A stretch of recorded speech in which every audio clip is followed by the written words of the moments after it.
Hey everyone, Anthony Scott here at ToyHypeUSA.com.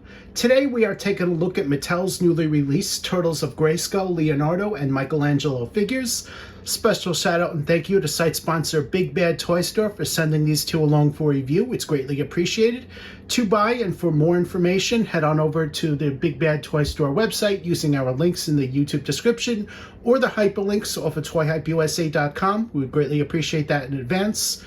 The figures come on blister cards, and it's the same type of blister cards that we've seen throughout the line, with the Snake Men right there on top with the Turtles of Grayskull logo. And on the bottom there, you have the Masters of the Universe and Teenage Mutant Ninja Turtles logos. On the back here, you have some fantastic artwork of both figures.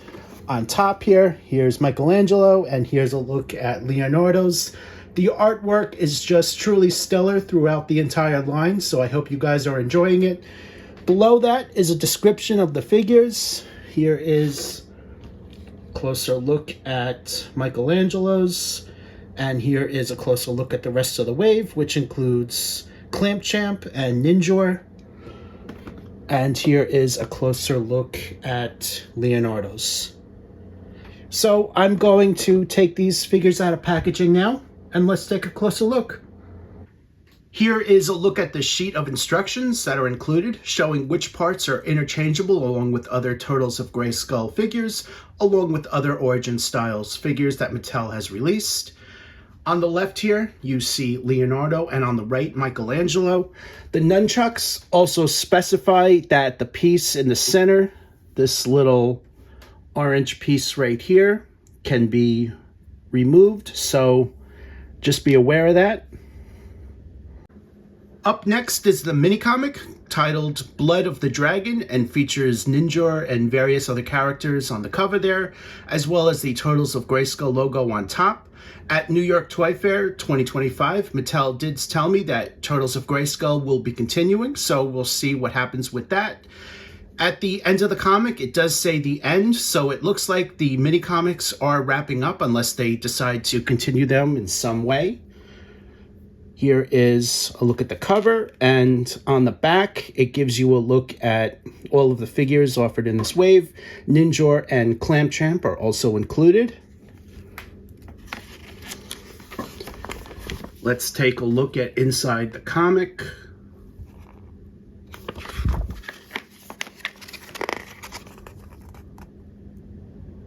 There's Ninjor, and that is him becoming the dragon.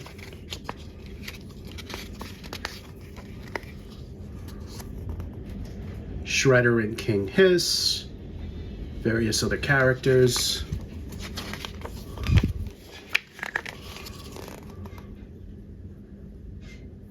Michelangelo uses the power of Grayskull to transform. I have the turtle power, which explains the power in the nunchucks.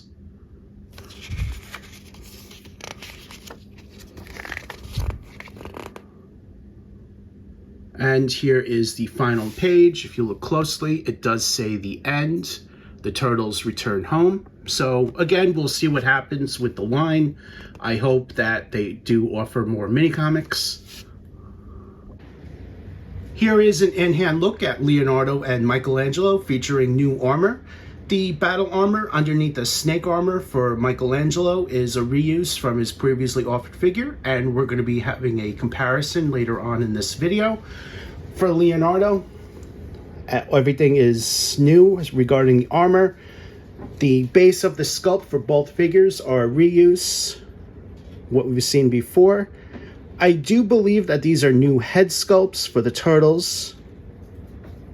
Here is a look at all sides for Leonardo, and on the back he has his turtle shell there.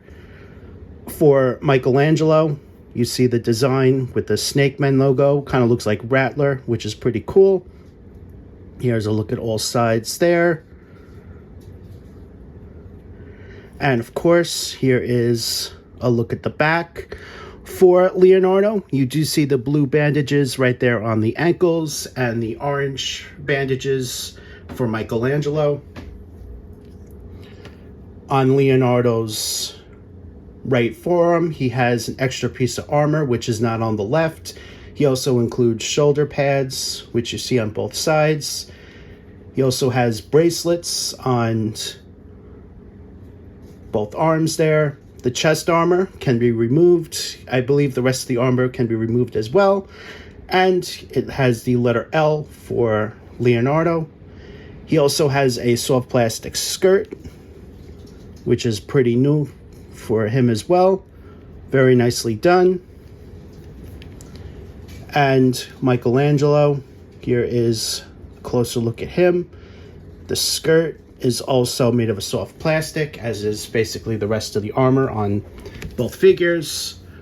And this has a gem right there on the belt buckle there. And of course, here is a closer look at this Snake Man head, which again is pretty cool. And of course, here is another look at the back of the figure. Both Leonardo and Michelangelo's articulation is standard for the line and includes a ball-jointed head and neck, swivel-hinged shoulders, swivel-hinged elbows, swivel-hinged wrists, swivel waist, ball-jointed hips, swivel-hinged knees, hinged and rocker ankles, and they also have swivel calves. Included with Leonardo are these newly tooled swords, and they have hooks right there on the end. The swords are painted in metallic silver, and the detail on these are very nicely done. Here is another pose with the swords. The shell also becomes a shield and is removable, and here is a closer look at that. This holster right in front of the shell, it is hard to get the swords in there, so just be aware of that. And here is a look at the back of the figure. Here is a comparison of Leonardo with this first release. As you can see, the armor is completely different, but similar in some ways. Here is a look at the back of the figures.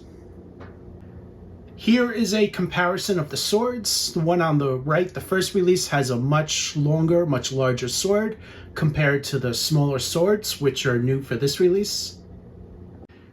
Here is a comparison with Stealth Ninja Leonardo. As you can see, there are vast differences between these two figures, especially in the outfits here. However, all of the Leonardos and various other turtle figures do share the same bodies, so there is that. Here is a look at the back of the figures. Here is a comparison of the swords.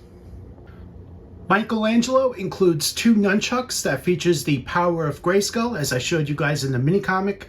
There's also a tiny little connector piece I also showed you guys earlier on in the video that connects these pieces together.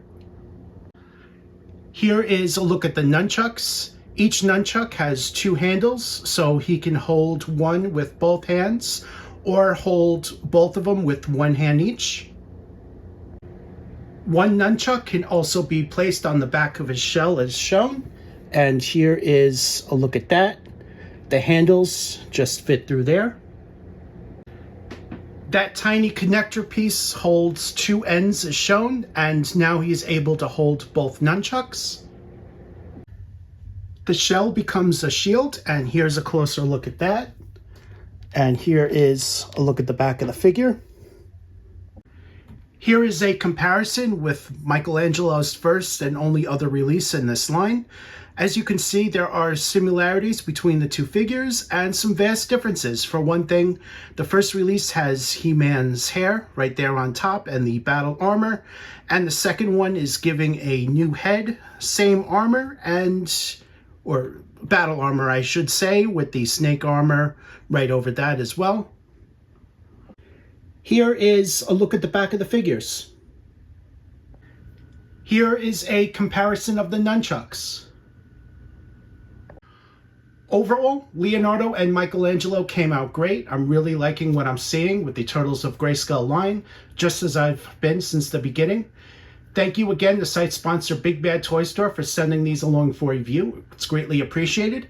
To buy these, please click off the hyperlinks off of ToyHypeUSA.com or use the links right in the YouTube description below, right in the description. I am Anthony Scott. Thank you for watching this video, and stay tuned for more news and reviews.